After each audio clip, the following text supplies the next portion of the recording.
What is AI? When you think of AI, do you think about something like this? Or what about something like this? Because Sophie is an animatronic robot that completely utilizes AI to have intelligent thoughts, feelings, and emotions, and a very witty Twitter account, I might add.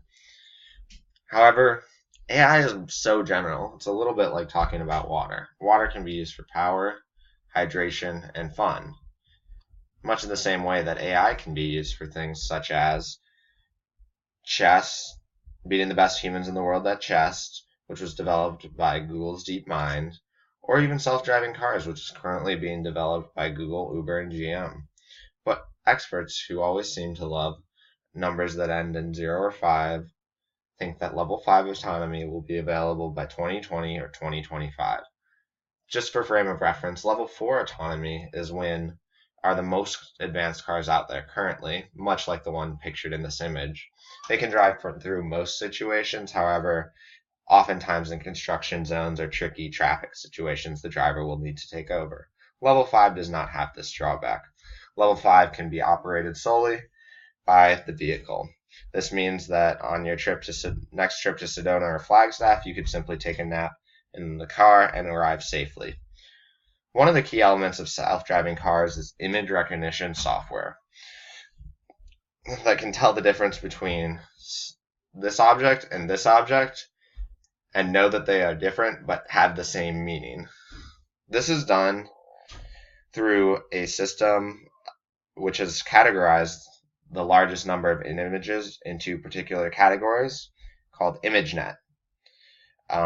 This ImageNet has categorized millions of photos into hundreds of thousands of categories in order so that computers can recognize what a cat or what a dog is.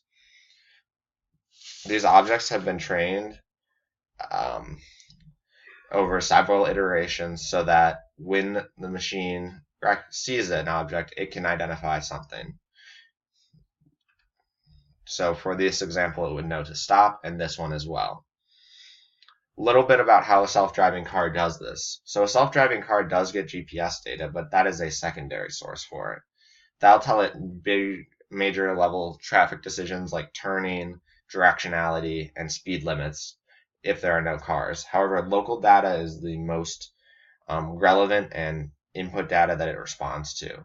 So the main sensors on a self-driving car are LiDAR, video cameras, forward-facing sensors, and a central computer, which is often very powerful because even a 1 second delay matters when you are dealing with a driving situation, whereas when you are sending an email, this lag or delay doesn't matter.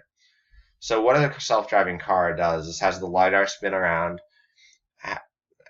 and collect images, and based upon these images are fed into the computer, and the computer maps them to values using a cognitive neural network.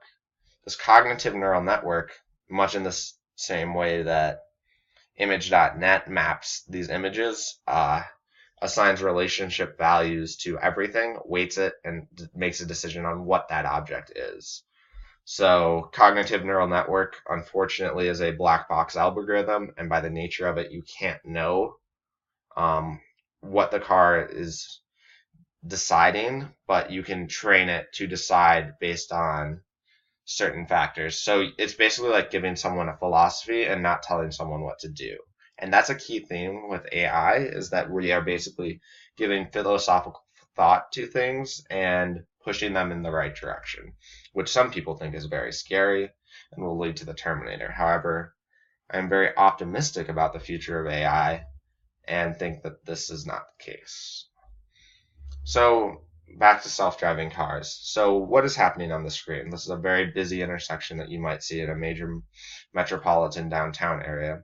This car is at a crosswalk currently, and as you can see, it has mapped pedestrians, cars, and cyclists. And it will treat all of these objects differently and react to them differently, because a car that's headed north-south versus a car that's headed east-west, it obviously has to respond to that differently, because it's okay if a car is driving next to us in the opposite direction, but if a car is driving towards us in the same lane or cross traffic, then we need to stop and adjust our path.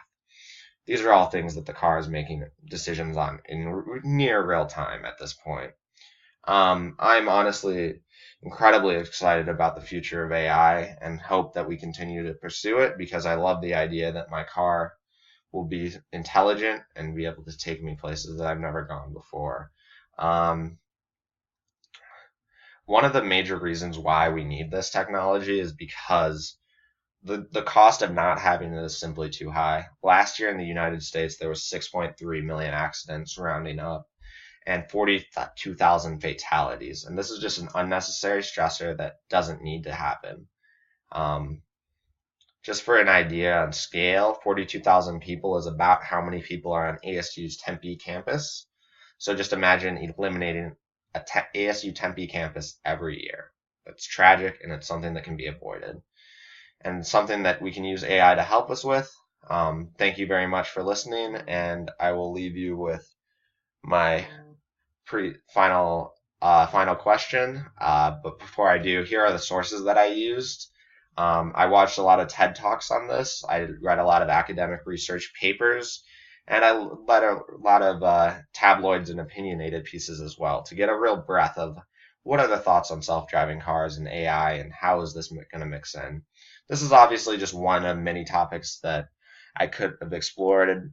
Other areas that interest me were the ethics of self-driving car or the morality, which is a whole nother rabbit hole that we'll get to another day. So now let me leave you with this question. Would you ride in a self-driving car? Thank you.